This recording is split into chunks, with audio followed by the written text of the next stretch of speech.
Nara, Fernanda, Sally, Adrián, Milagritos, Blanca, otra Milagritos. Muy bien. Adrián,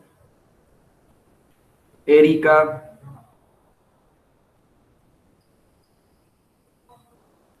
por favor, chicos, coloquen sus datos. Jessica, Natalie.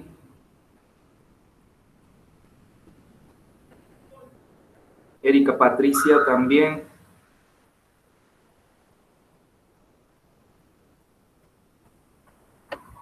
Bien, a ver, vamos a empezar la clase haciendo algunas preguntitas rápidas.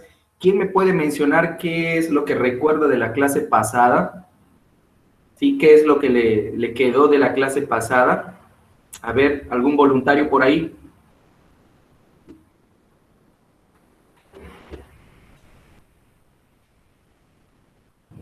¿Algún voluntario?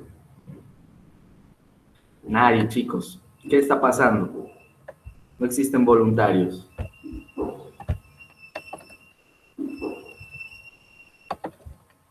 A ver.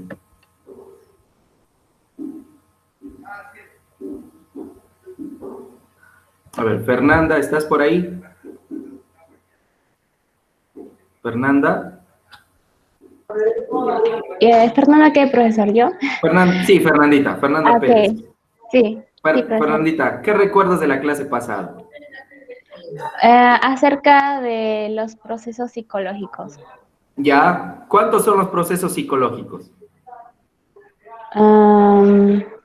Recuerdo dos.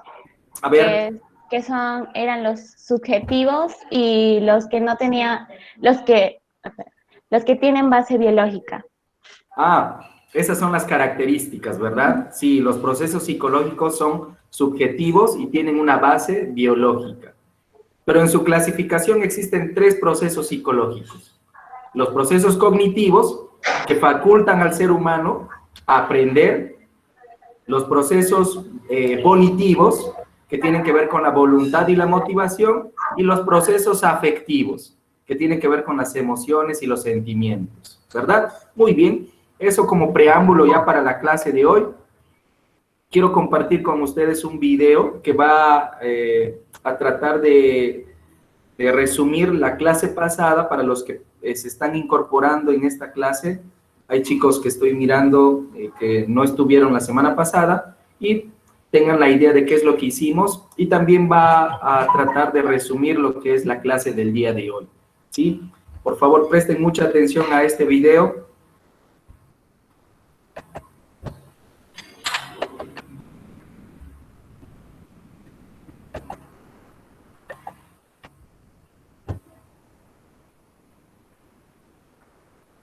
Chicos, por favor, avísenme si es que se puede mirar en la pantalla YouTube. Sí se ve, profesor. Ok, ahora confírmenme si es que el audio se puede escuchar. ¿Sí? Genial, genial. Ok, chicos, vamos a ver entonces este video que está súper interesante.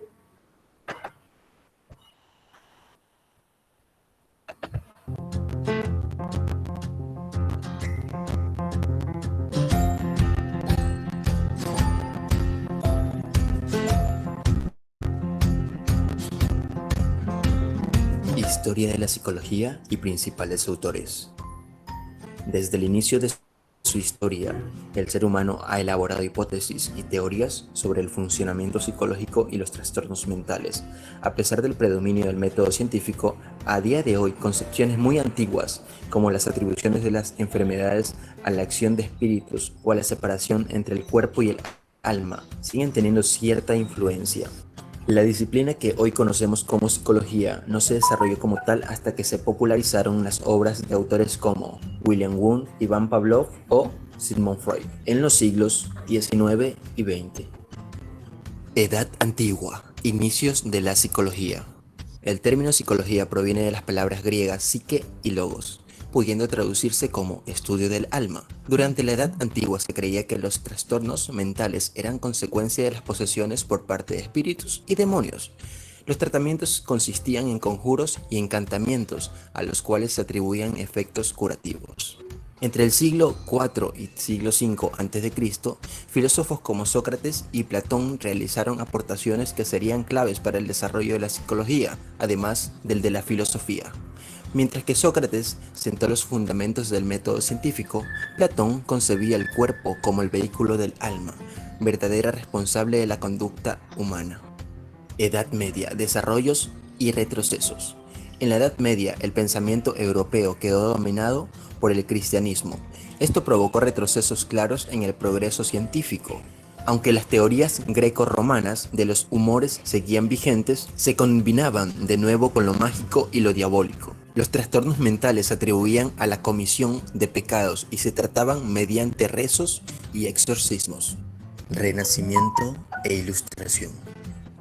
Entre los siglos XVI y XVIII en el mundo occidental convivieron las concepciones demológicas de la enfermedad mental y el humanitarismo. La recuperación de la influencia de los autores clásicos griegos y romanos tuvo un papel fundamental en esta segunda vertiente, que relacionaba los trastornos psicológicos con alteraciones físicas y no morales.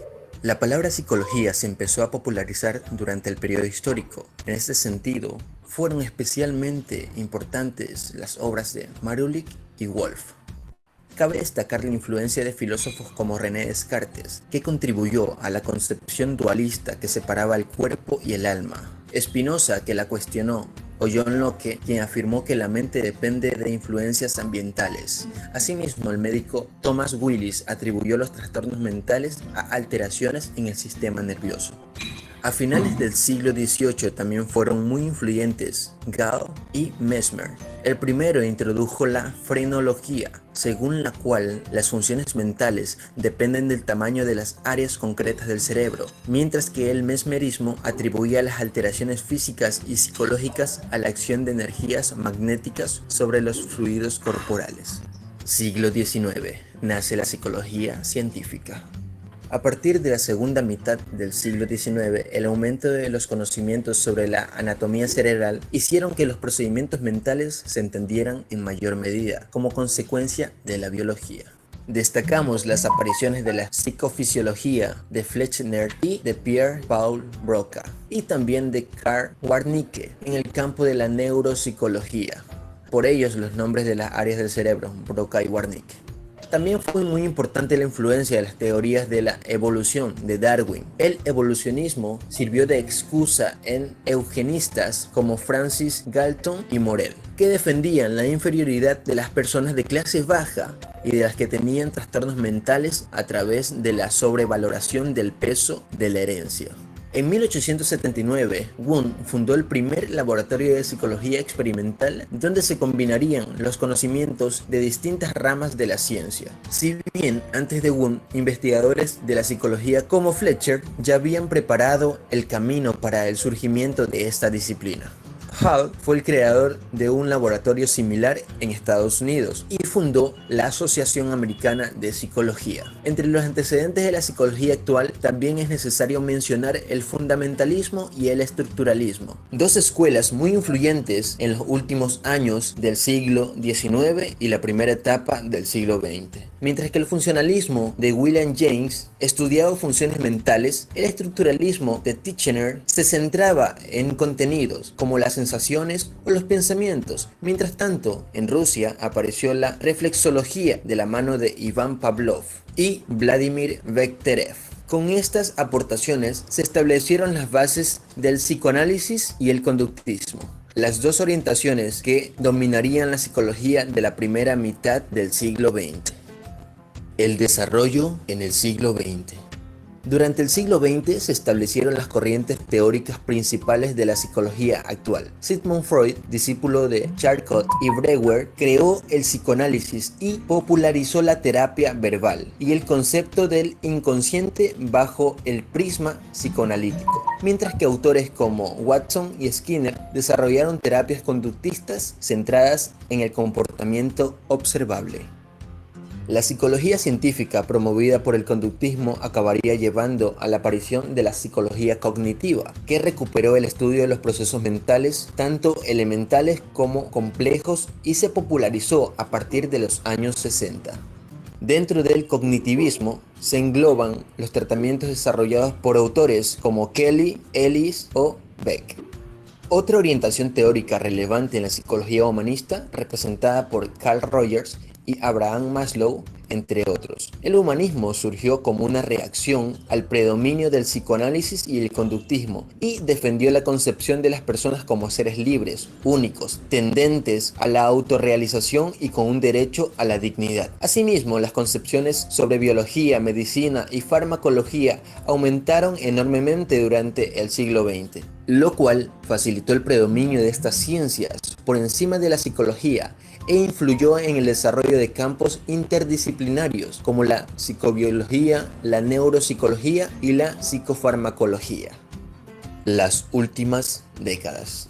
El desarrollo de las ciencias del comportamiento y de los procesos mentales ha estado marcado por el desarrollo de las neurociencias y el diálogo constante con las ciencias cognitivas en general. Esto ha hecho que actualmente prime una concepción de la psicología en la que la neurociencia y la psicología cognitivista, como muchas aportaciones del conductismo, intercambien entre ellas herramientas y conocimientos, tanto en la investigación como en otras intervenciones. No obstante, las críticas que el conductismo realizó contra las concepciones mentalistas y subjetivistas de la psicología, que son aquellas que tratan la mente como algo separado del contexto de una persona y las que parten desde las opiniones de la persona acerca de lo que le pasa por la cabeza, respectivamente, siguen estando vigentes. Esto hace que tanto el cognitivismo como el psicoanálisis y otras perspectivas pertinentes a la psicología humanista sean duramente criticadas, entre otras cosas, por trabajar a partir de conceptos muy abstractos y poco definidos, bajo las cuales pueden colocarse significados muy diversos y poco relacionados entre sí.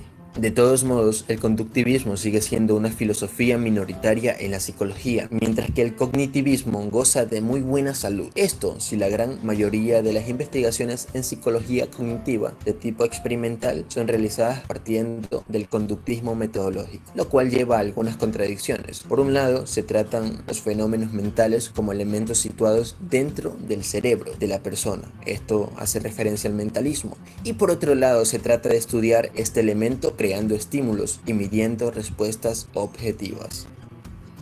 Como aportación final, es necesario que se estudien desde sus inicios la psicología para tener un mejor entendimiento de la misma, desde sus inicios filosóficos, como son los que planteaba Sócrates, Aristóteles, Platón, Ioria y entre otros autores que no los recuerdo en este momento, pero fueron muy relevantes para la creación de la psicología y sus distintas ramas, como es la psicología.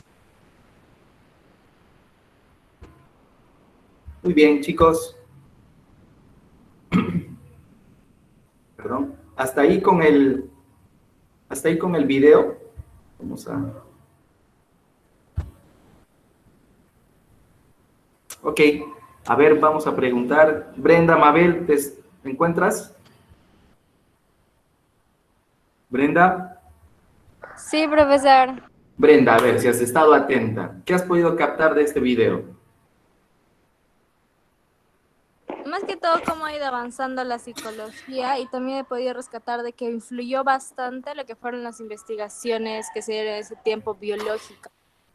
Ya, sí. Hubo un momento donde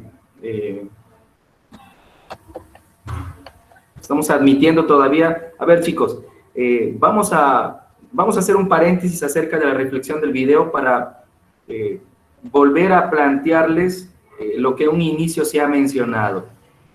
El horario de clases son 8 de la mañana a 9:30, pero hay 5 minutos de tolerancia para que puedan ingresar, ¿sí? Lo que pasó hoy es algo sui generis, no creo que vuelva a pasar, ¿sí? Pero hay algunos compañeritos que se están conectando recién a esta hora. Por favor, yo les pido de que en lo sucesivo puedan ingresar a más tardar 8 y 5 de la mañana para que no interfieran con lo que se está haciendo. ¿Está bien, chicos?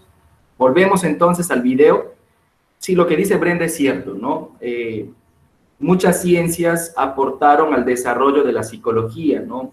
Entonces, la psicología, a mediados del siglo XIX, ¿sí? O al finalizar el siglo XIX e inicios del siglo XX, la psicología tuvo un apoyo, ¿sí? De otras ciencias, ¿no? De la biología, y se generó la psicobiología, ¿sí? También de la fisiología, y hoy se habla de la psiconeurofisiología, por ejemplo.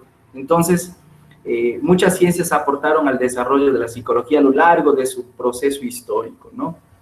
Muy bien. Frank Nájar, ¿estás ahí? Sí, profesor, buenas. ¿Cómo estás, Frank? Frank, hubo un momento en este proceso histórico donde el autor de este video menciona de que hubo un retroceso. ¿Me podrías mencionar cuál fue?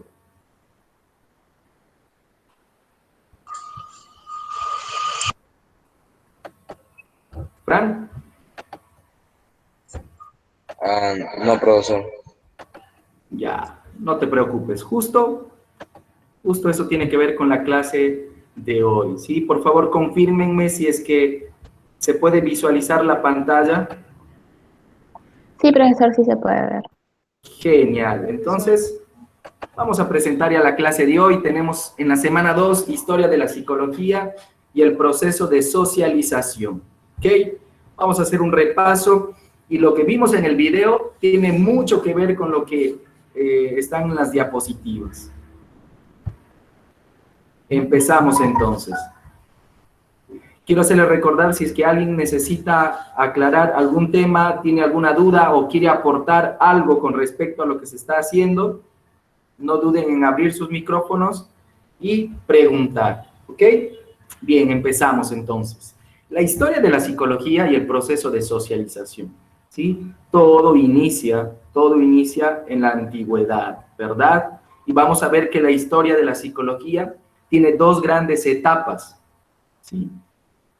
Profesor, pero en el video vi que se habla de la Edad Media, se habla de los siglos. Sí, ese video que vimos es un video de 10 minutos que está súper resumido, súper resumido. Y trató de mencionar lo más que se pudo.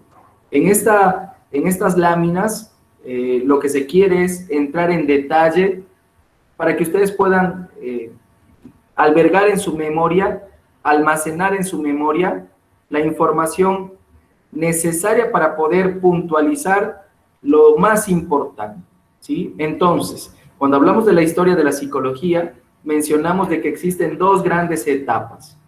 Una etapa previa a hacer ciencia, y se denomina etapa precientífica, y la otra etapa denominada científica. ¿Ok? Esta etapa precientífica, chicos, esta etapa precientífica tiene tres momentos, ¿sí? Un momento donde, el primer momento, ¿sí? Donde son muy populares los filósofos, y estos filósofos provenían, ¿sí? De Grecia. Estos filósofos dieron muchos aportes, ¿sí? Muchos aportes. Entre los más connotados, Platón, Aristóteles y Sócrates, ¿sí? Platón va a hablar acerca de los dos mundos, Aristóteles va a hablar que solo existe el mundo sensible, ¿sí? Sócrates va a empezar, ¿sí? De alguna manera va a poner la primera piedra para que la ciencia pueda generar un desarrollo. Es por eso que estos tres filósofos son de los más connotados a la hora de hablar no solo de psicología, sino también del desarrollo filosófico en general, ¿ok? Sin el examen viene, ¿no?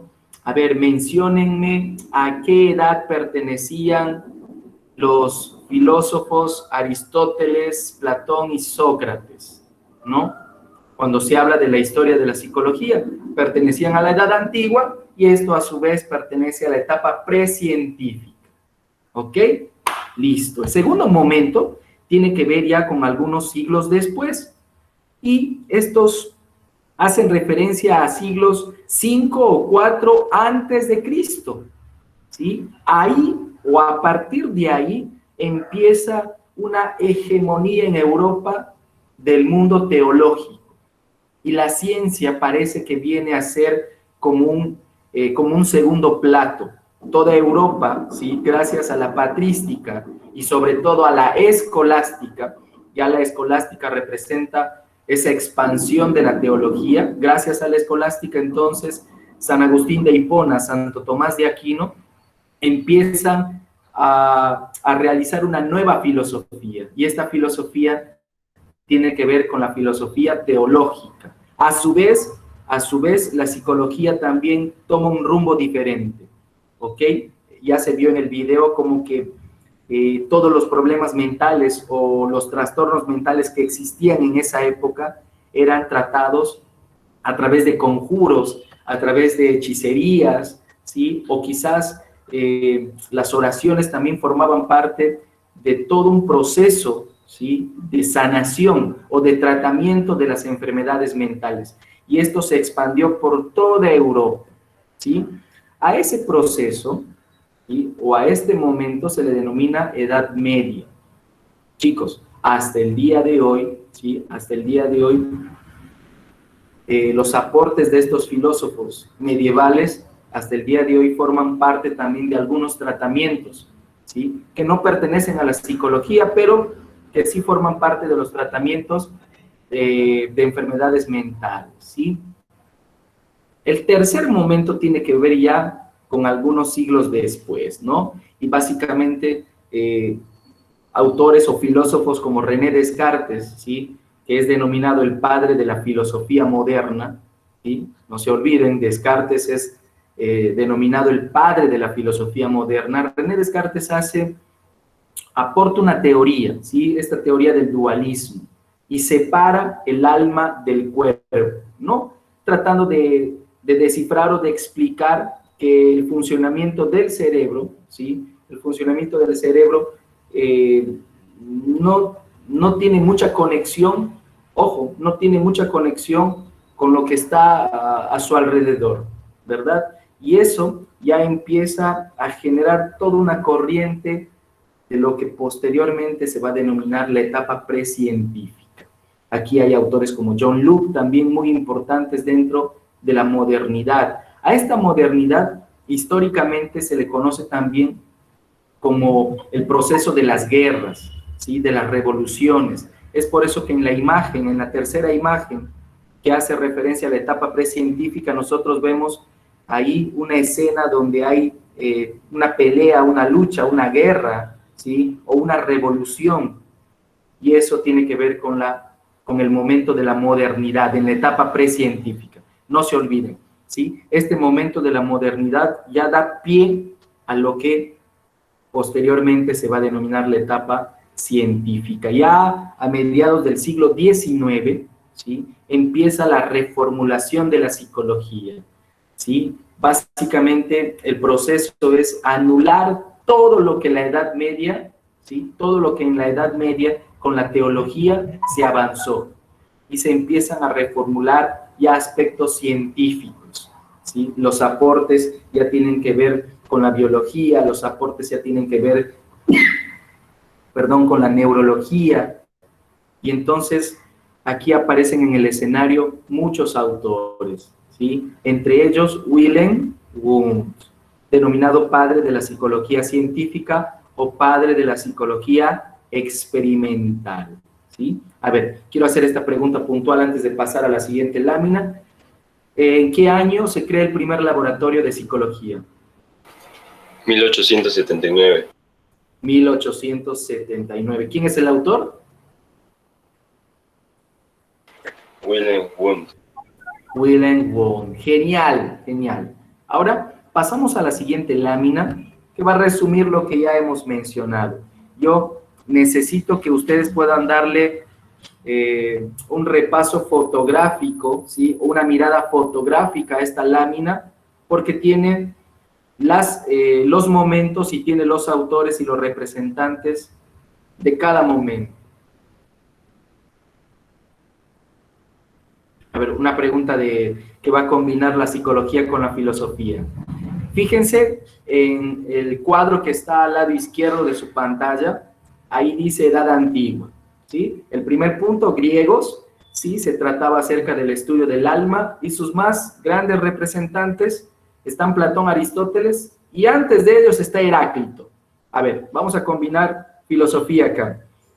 Heráclito, ¿sí? Como buen representante de esa etapa antigua de la filosofía y donde el objetivo de la filosofía era tratar de descubrir el elemento arjé, ¿sí? Entiendan esta pregunta. ¿Cuál era el elemento arjé de Heráclito? Ese elemento iniciador de todo lo que existe.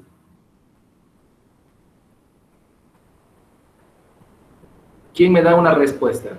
El fuego, profe.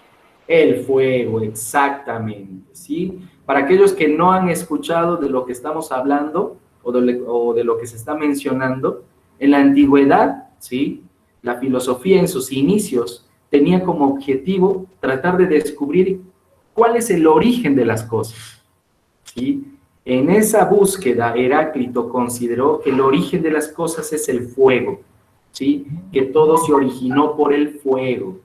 Entonces, a ese origen, a ese elemento se le conoce como arjé, ¿ok? Y bueno, una serie de filósofos tienen, pues, sus elementos, ¿no? Ya eso en filosofía lo van a ver. Muy bien, la edad medieval avanza y los filósofos hablan acerca del alma, pero ya le dan una connotación teológica, ¿sí? Miren, a diferencia de la edad antigua, el alma, ¿sí? En la edad medieval ya tiene una connotación teológica, ¿sí? Y esto se acrecenta en los siglos 3, 2, 1 antes de Cristo y los siglos que vienen ya después de Cristo, ¿ok? El alma. Su más grande representante es San Agustín de Hipona, que representa la patrística.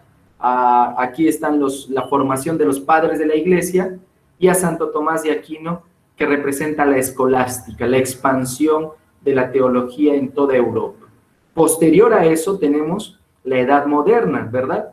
Ya existe un secularismo, es decir, secular significa de que existe una ciencia paralela al desarrollo teológico.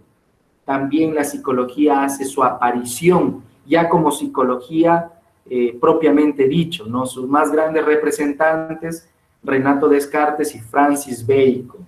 En la etapa científica, Charles Darwin representa a ese proceso científico, ¿verdad? De la reformulación de la psicología. Hace sus aportes con respecto a la evolución. Y Charles Darwin, ¿sí? Y esta teoría evolucionista le va a permitir a William James plantear su escuela que hoy se denomina históricamente como la escuela del funcionalismo. No se olviden, ¿sí? Charles Darwin influye teóricamente en el funcionalismo de William James. Posteriormente, la psicología tiene ya un avance propiamente como ciencia, y aquí está Fechner, sobre todo Fechner, va a permitir sus estudios acerca de la conciencia de Fechner, va a permitir que Wilhelm Wundt pues plantee toda una teoría con respecto a la conducta del hombre, ¿no? Y Wilhelm Wundt va a centrarse en las sensaciones. Yo les quiero poner un ejemplo de su escuela, ¿sí? Wilhelm Wundt, al crear el primer laboratorio, trata de explicar la conducta humana haciendo procesos de introspección. ¿Qué es la introspección? ¿Alguien por ahí? Abrimos los micrófonos. ¿Alguien me puede decir qué significa la introspección de Wilhelm Wundt? Bueno, la introspección de Wilhelm Wundt tiene que ver con la capacidad que tiene el ser humano de preguntarse, ¿sí?, qué es lo que está sintiendo. Por ejemplo, según el estructuralismo, alguien que está con una copa de helado y empieza a comer el helado, ¿sí? Según el estructuralismo, esta teoría nos permite descubrir qué es lo que siente el hombre, qué es lo que siente el ser humano. Pero, como toda teoría que iniciaba o como toda escuela, era muy limitada. Pero por ahí ya empiezan los avances. El estructuralismo entonces es la primera escuela que se forma, ¿sí? Y tiene a Wilhelm Wundt como abanderado de esta escuela. Ahora vamos a responder este mini cuestionario para tratar de dinamizar la clase. ¿Tienen un minuto, chicos, para responder?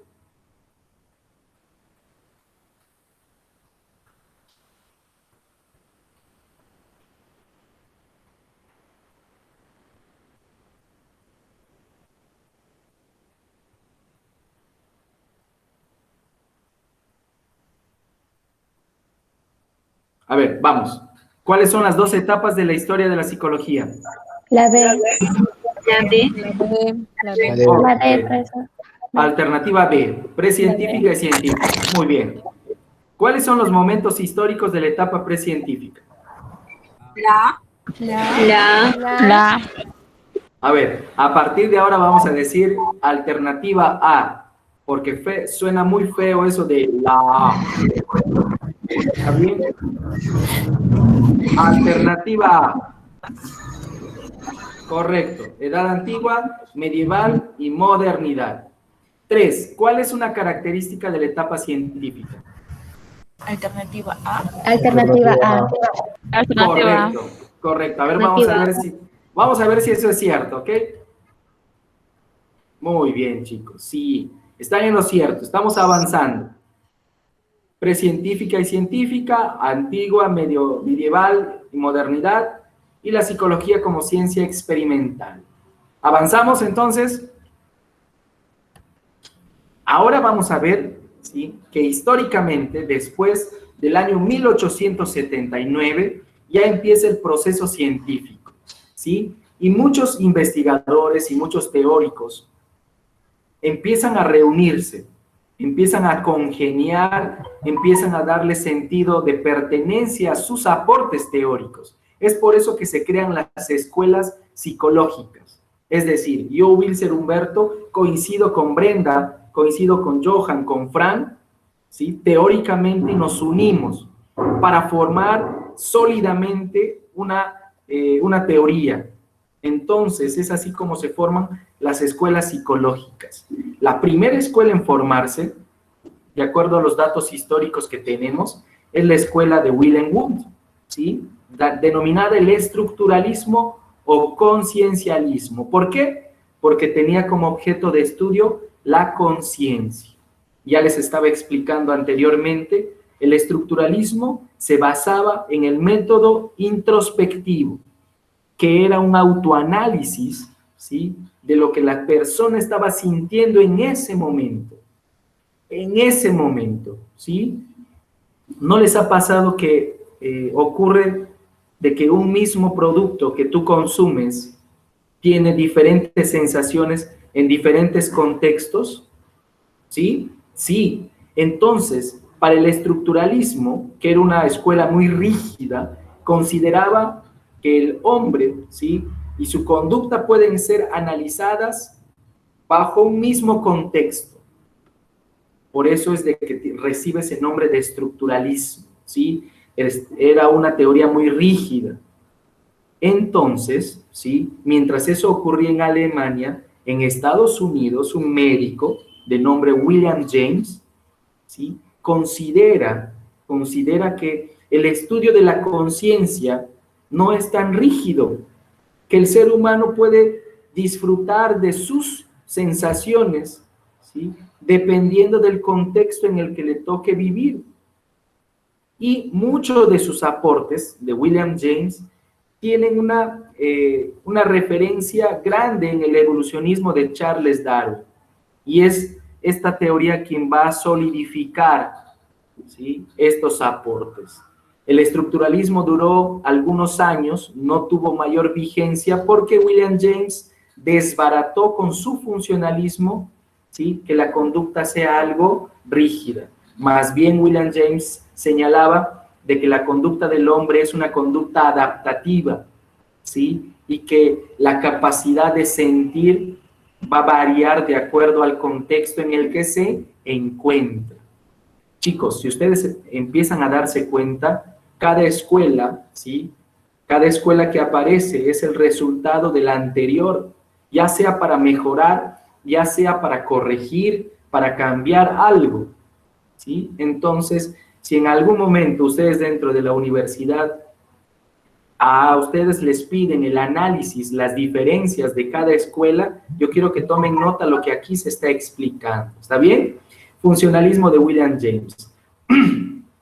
Eso ocurría en Estados Unidos. Ahora, la psicología tiene un avance tremendo. William James le va a aportar cierto protagonismo.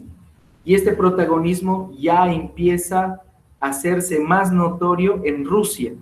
Iván Pavlov, con su reflexología, empieza todo un proceso del conductismo, ¿sí? Lo que hoy se conoce con conductismo.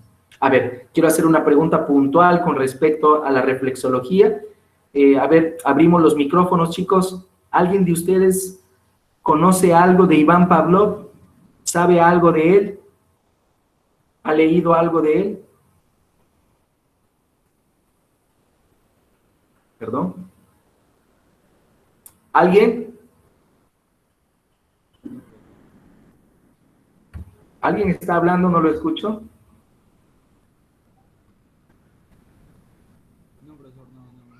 ¿No conocen? A ver, yo les voy a ayudar. ¿Recuerdan, por cultura general, este experimento con los perros? Sobre todo con el perro de Iván Pavlov, donde este salivaba y jadeaba. Los condicionamientos. Exactamente. Pero ¿cuál de los condicionamientos es? En conductismo conocemos dos condicionamientos, el clásico y el operante. ¿Cuál es el condicionamiento que aportó Iván Pavlov? Clásico. El clásico. ¿En qué consiste?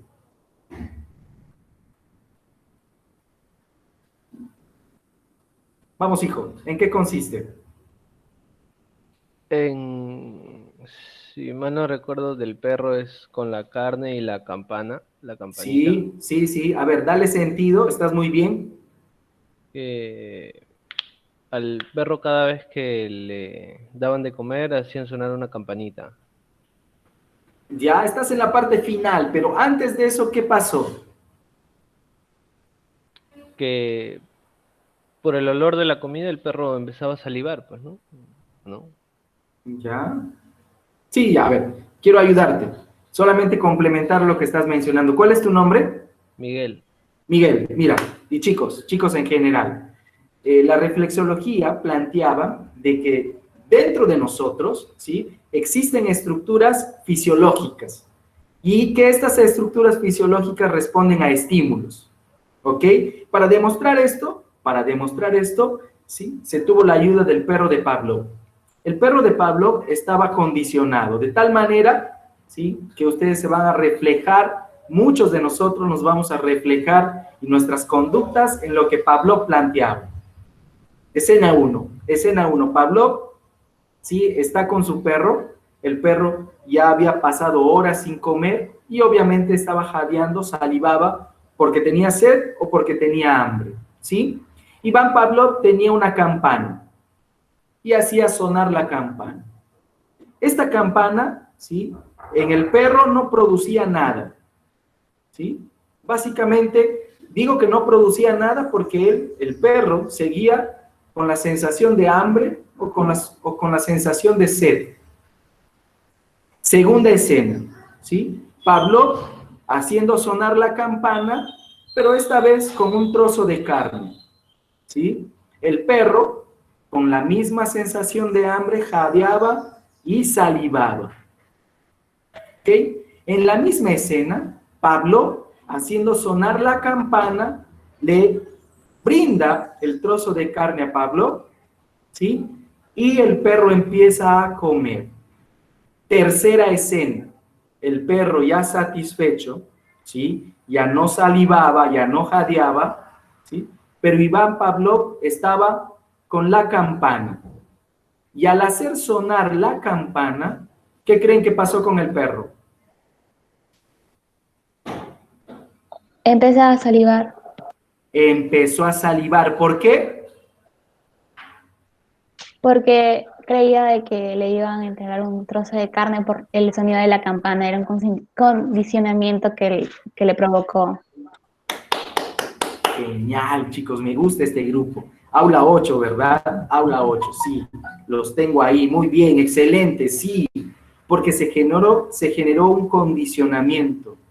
Chicos, y muchos de nosotros desde todo lo largo y ancho de nuestras vidas, de nuestras experiencias, ¿sí? Muchas conductas son condicionadas de manera clásica, ¿sí?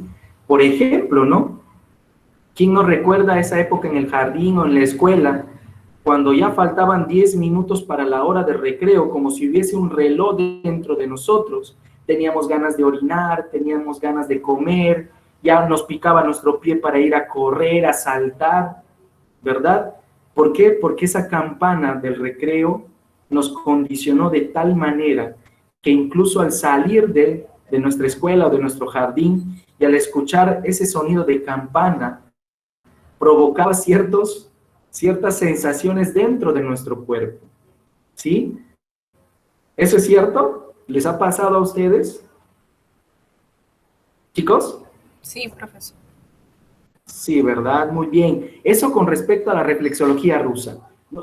Disculpe, no se olviden que la reflexología rusa es el que va a dar el puntapié inicial al conductismo, ¿sí? Y el conductismo de John Watson es un conductismo que ya va a popularizar esta fórmula de estímulo-respuesta, ¿verdad? ER, estímulo-respuesta. John Watson entonces va a institucionalizar esta escuela, ¿sí? Y básicamente su aporte es un aporte que ha trascendido los años, los siglos, porque hasta el día de hoy, si bien es cierto, goza de muy poco respaldo, la mayoría ya no está muy de acuerdo con el conductismo. Sin embargo, esas teorías forman parte ahora del conductismo, ¿sí? Que se convirtió, ¿sí? En la práctica en el cognitivismo, ¿sí? En el cognitivismo. Entonces, si alguien por ahí les pregunta, ¿por qué es importante el conductismo? Porque sienta las bases teóricas de la psicología aplicada, ¿sí? De la práctica que viene a ser el cognitivismo. Ambas forman parte hoy en día de una escuela nueva, vanguardista, que se llama la escuela del cognitivo conductual, la escuela del cognitivo conductual, que fusiona, ¿sí? La vivencia cognitiva, ¿sí? Con la teoría conductista. ¿Ok? Importante entonces John Watson. Y John Watson no estaba solo. John Watson creía de que el ser humano es un ser que responde a estímulos. Sin embargo, dentro de la misma escuela, ¿sí? Había alguien que planteaba una cosa diferente. Y estamos hablando de Skinner. Skinner consideró de que el ser humano no es un ser solamente que responde a estímulos, sino que el ser humano es un ser que antes de responder esos estímulos, ¿sí? Piensa, filtra sus respuestas. Y Skinner va a plantear la fórmula E-O-R, E, estímulo, O de organismo operante, que filtra las respuestas, ¿sí? Ya convertidas en conducta. ¿Ok? Entonces, importante, chicos, importante. El neoconductismo va a plantear con Skinner que la conducta del ser humano es una conducta que se refuerza a través de reforzadores positivos y reforzadores negativos, a través de premios, a través de castigos. ¿Quién no recuerda, no, a esa maestra de jardín que nos decía, niños, el que primero termina la tarea recibe su sellito de carita feliz? Y todos los niños, pues, hacían su tareita, dejaban de jugar, dejaban de pelear por recibir el sellito de la carita feliz. ¿Qué teoría es eso? Neoconductismo, ¿sí? ¿Qué plantea el neoconductismo? De que la conducta, ¿sí? La conducta se refuerza a través de reforzadores positivos y negativos, a través de premios o a través de castigos. Lo que nos hacen nuestros papás, ¿sí? Juan, si no quieres estudiar, avísame porque te voy a cortar el internet, te voy a cortar el Netflix, te voy a quitar la moto, te voy a quitar tu iPhone, ¿no? ¿Qué es lo que está haciendo papá? Reforzar, ¿sí? Una conducta. ¿Cuál es esa conducta que se quiere reforzar? que elijo que Juan estudie. ¿De qué manera? Quitándole cosas, castigándolo. ¿Qué es eso?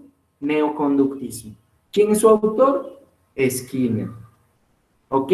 Chicos, entonces, las escuelas psicológicas, si se van dando cuenta, aparecen como respuesta a la anterior, ya sea para cambiar, modificar, ya sea para mejorar o reforzar dicha teoría, dicha escuela.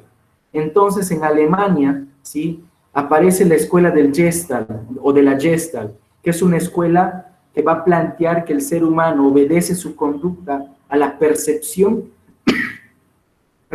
a la percepción que éste tiene, a la percepción que éste tiene del mundo, de su entorno. La Gestalt, entonces, plantea una gama, ¿sí?, en cuanto a su teoría de la percepción. ¿Ok? Aquí hay varios representantes. Quizás el más representativo, Wertheimer, ¿sí? Wertheimer. A ver, hacemos un repaso. Cuando hablamos de estructuralismo, hablamos de Wilhelm Wundt. Cuando hablamos de funcionalismo, hablamos de William James. Cuando hablamos de reflexología, hablamos de Ivan Pavlov. Cuando hablamos de conductismo, hablamos de John Watson. Cuando hablamos de neoconductismo, de Skinner. Y cuando hablamos de Gestalt, hablamos de Wertheimer, ¿sí? Por favor, vean esta lámina que continúa. Esta lámina también requiere que ustedes le tomen una fotografía mental, ¿sí? Por favor, fotografía mental a esta lámina porque es sumamente importante.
Muy bien, ya visto ya esta lámina, estamos listos para resolver este cuestionario.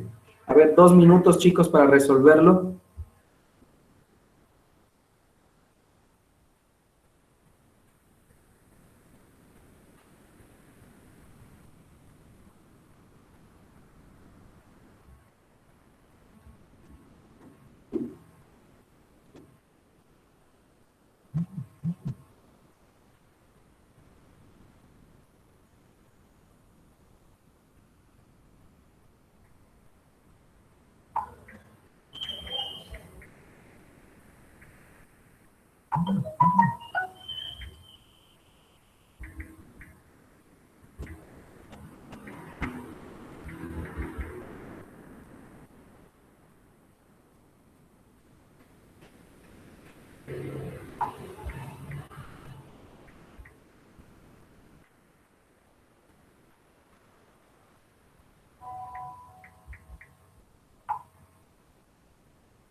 Muy bien, a ver, ayúdenme, chicos, abrimos los micrófonos. ¿Cuál es el objeto de estudio del estructuralismo? Alternativa B. Alternativa B. Ok, correcto. 2, ¿cuál es la metodología que utiliza el funcionalismo? La alternativa D. Muy bien. Metodología experimental, dice la mayoría, correcto. Número 3, ¿quiénes son los sucesores de la reflexología? Alternativa A. Ok, a ver, todavía hay chicos que persisten con mencionar la, ¿sí? Repito, alternativa A. ¿Ya? Muy bien, ahora en la columna de la derecha dice, ¿quién es el padre fundador del conductismo? Alternativa B. John Watson. John Watson. Watson. ¿Ya? ¿Cuál es el esquema que propone el neoconductismo? Alternativa D, E o R, ¿ya? 3. ¿Cuál es el interés de estudio del Gestalt? Alternativa C. Percepción del carácter psíquico. Ya, a ver, vamos a comparar nuestras respuestas ahora. Bien. Muy bien, la mayoría acertó, excelente, chicos. Este grupo, esta aula me gusta, aula A8, excelente. Pasamos entonces rápidamente a la siguiente lámina. Por favor, terminen de copiar o de marcar o tomarle una foto mental a esto porque es importante, ¿sí? Bien, avanzamos entonces. Ahora, las escuelas, ¿sí?, tienen una continuación. Y aquí lo que se quiso mediante esta lámina es resaltar que esta primera etapa de las escuelas, ¿sí?, si bien es cierto fueron importantes, ¿sí?, muy importantes, pero ya tuvieron una consolidación con los aportes de los psicólogos o de las escuelas que a continuación vamos a describir, ¿sí? El primero de ellos lleva como título Psicoanálisis, la escuela del psicoanálisis. ¿Quién es su autor? ¿Quién es su representante máximo? A ver, audífonos abiertos. Prendemos los micrófonos. ¿Quién es el máximo representante del psicoanálisis? Respuestas. Sigmund Freud. Excelente, muy bien. A ver, paradójicamente, esa imagen de Sigmund Freud agarrando con la mano derecha un cigarro, un tabaco o un habano, algo así parece, ¿sí? Paradójicamente, ese fue el inicio del fin, ¿sí? Porque si revisamos su biografía nos vamos a dar cuenta que él murió producto de muchas enfermedades, pero la principal de ellas, un cáncer al pulmón, debido a su adicción al tabaco, ¿ok? Psicoanálisis sienta las bases del estudio de la conducta desde un enfoque inconsciente, va a utilizar el inconsciente humano para explicar que muchos de los trastornos, muchas de las enfermedades mentales tienen un origen ahí, en el inconsciente humano, porque todos los recuerdos negativos, todos los traumas, miren cómo él empieza a utilizar estos términos, todos los traumas, ¿sí?, se depositan y se alojan en el inconsciente humano, y que este inconsciente posteriormente empieza a salir a la luz. ¿Y cómo sale a la luz? A través de las conductas inadecuadas. Sigmund Freud entonces va a explicar a lo largo de su teoría, ¿sí?, que el desarrollo psicosexual del hombre afecta para bien o para mal, ¿sí?, y esto se refleja en la conducta, ¿ok? A ver, vamos a hacer un repaso. Psicoanálisis, desarrollo psicosexual. ¿Cuántas y cuáles son las fases de este desarrollo psicosexual? Rápidamente, a ver, yo les doy una ayudadita. La primera fase, fase oral. 4. ¿Son 4? No. 5. Son 5, ya. ¿Cuáles son? Fase oral. ¿Qué sigue?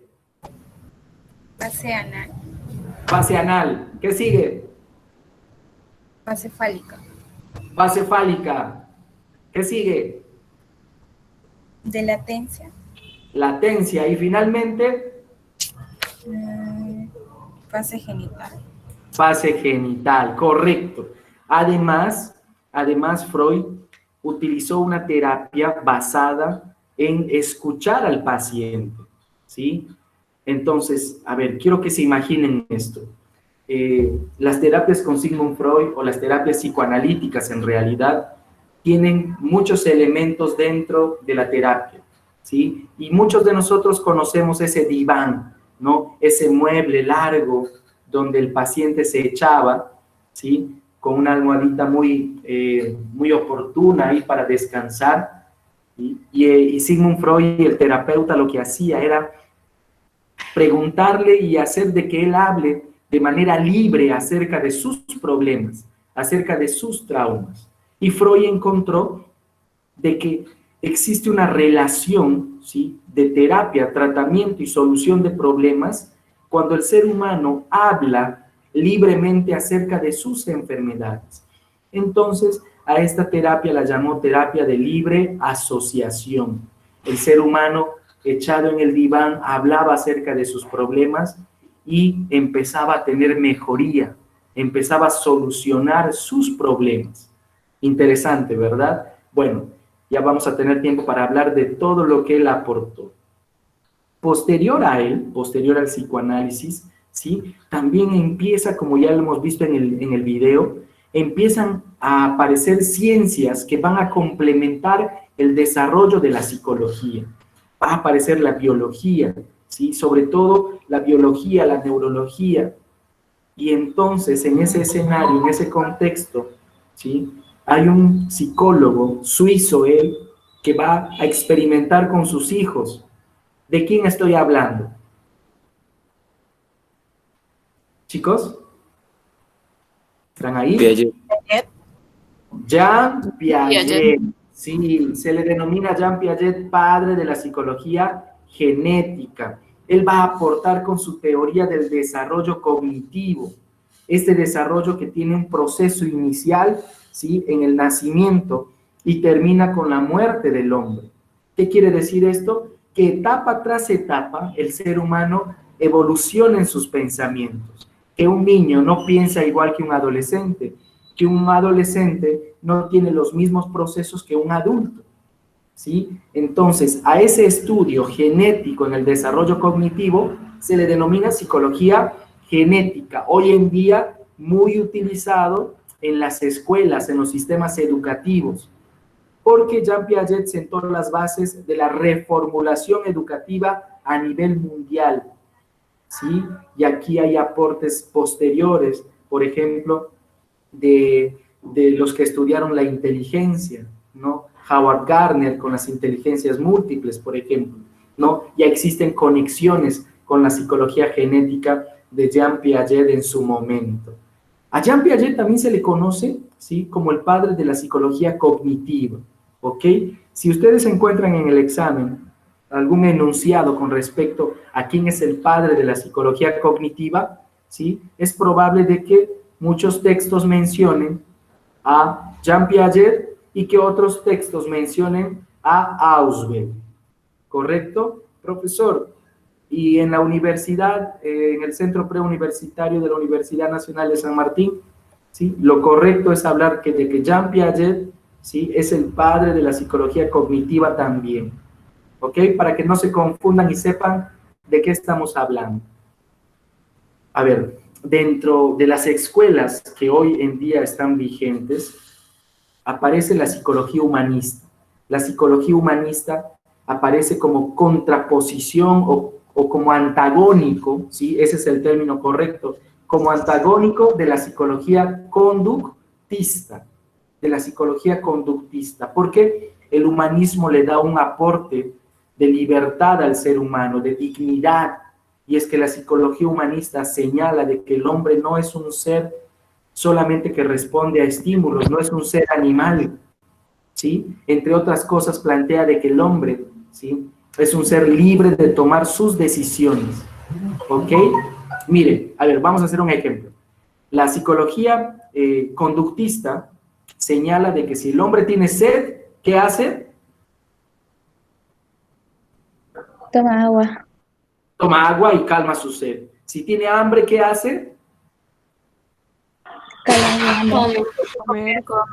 Come, ¿sí? ¿Se entiende la lógica? Estímulo, respuesta. Eso es psicología conductista. Ahora, pregunto, si el ser humano tiene deseos de tener el acto coital, sale a la calle y satisface ese deseo, pregunto, ¿alguna respuesta por ahí? ¿Chicos? ¿Chicas? A ver, vuelvo a preguntar. Según la escuela conductista, el ser humano responde a estímulos. Yo les planteé el último ejemplo. Si tiene deseos de copular, ¿copula? ¿Es así de simple? No. No, según el conductismo, sí. Según el conductismo, según esta escuela, si el hombre tiene deseos de tener el acto sexual, lo hace. Pero miren, esta conducta es una conducta instintiva, animal. Lo que plantea la psicología humanista, lo que plantea esta escuela es de que antes de que el ser humano pueda decidir tener el acto coital sexual, él tiene que obedecer a una serie de patrones, ¿sí? A una serie de normas. Y eso forma parte del humanismo, de esa libertad que tiene el ser humano de decidir hacer o no hacer. Interesante, ¿verdad? Listo. Ahí la relación entre el conductismo y el humanismo, ¿ok? Posteriormente se va a consolidar ya la escuela cognitiva, propiamente dicha, ¿no?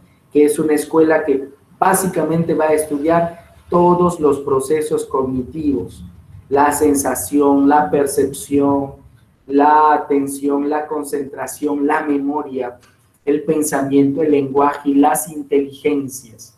Sí, es una escuela magnífica porque nos va a dar luces de cómo funcionan nuestros procesos cognitivos. ¿Ok? Chicos, ahora vamos a tomar una fotografía a esta parte de la lámina, ¿sí? Porque aquí están las escuelas y sus fundadores y algunas características más.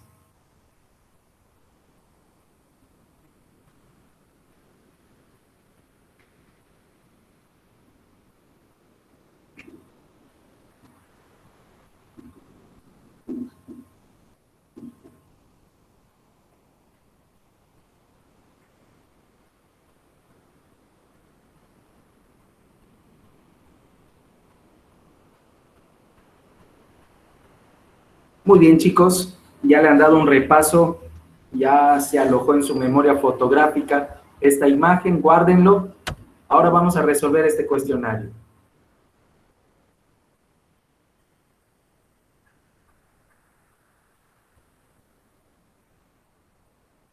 Avanzamos, porque el tiempo nos gana, dice. ¿Qué estudia el psicoanálisis? Alternativa. Alternativa A.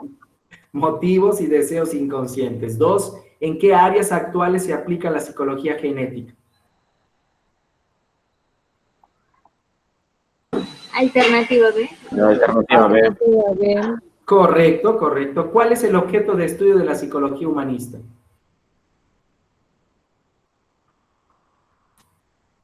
La alternativa Ajá. Alternativa C. Alternativa C. Ya, el equilibrio personal. Número 4, ¿qué estudia la psicología cognitiva?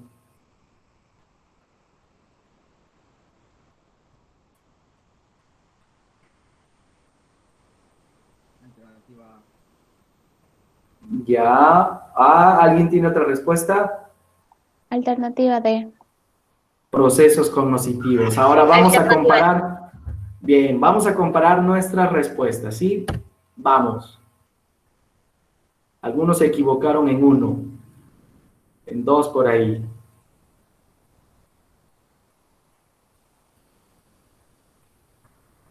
Muy bien, chicos, vamos avanzando, tómenle foto a esto. Vamos avanzando porque ya el tiempo nos gana.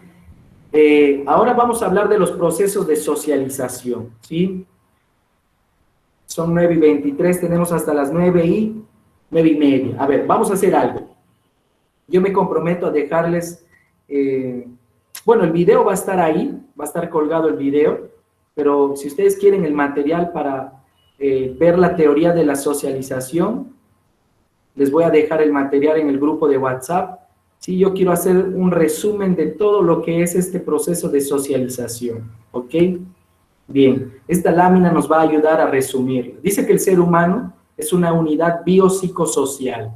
¿Qué significa? Que es un ser que compone, ¿sí? Que está compuesto biológicamente, ¿sí? Dentro de él están sensaciones, dentro de él se permiten percibir esas sensaciones, ¿ok? Hay todo un proceso que permite este desarrollo. El ser humano también está compuesto por un factor psicológico, ¿sí? Básicamente es el entendimiento de las emociones y los sentimientos, ¿ok? Y finalmente el ser humano, dentro de su desarrollo, es un ser social, no puede vivir solo. Esta unidad integral permite que el ser humano, o ha permitido que el ser humano a lo largo de la historia, ¿sí? Pueda adaptarse, pueda convivir, tenga la capacidad de amar, que tenga la capacidad de aprender y que sea un miembro más dentro de un grupo más grande, ¿sí? Y que forme parte de muchas sociedades.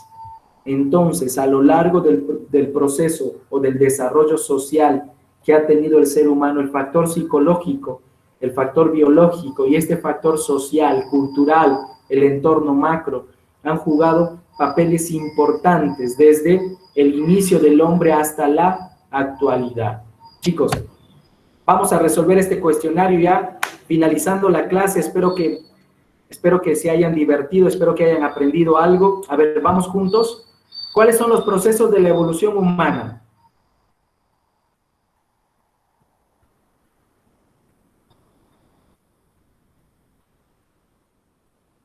Alternativa A.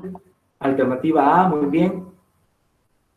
2, ¿cuáles son las características de la evolución humana?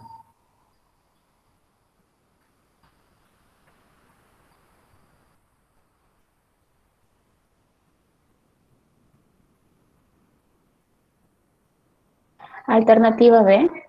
Ya, 3, ¿cuáles son los agentes del proceso de socialización?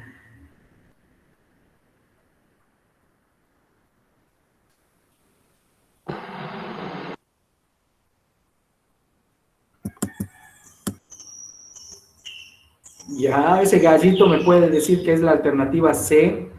4, en el lenguaje articulado, ¿qué facilita una socialización eficiente? Ya, la comunicación simbólica. ¿Qué son las creencias? Alternativa C.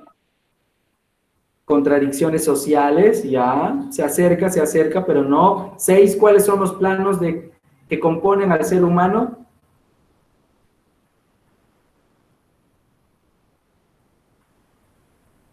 La D. Ya, a ver, vamos a comparar, chicos. Ok, hemos fallado en algunas, y mientras vamos comparando, yo quiero agradecerles por el tiempo que me han brindado. Chicos, muchas gracias. Nos vemos la próxima semana. Que les vaya súper bien. Gracias por estar conectados a la clase de psicología. Dios me los bendiga. Hasta la próxima semana. Chao. Gracias, profesor. Chao, chao. Chao, profesor. Gracias.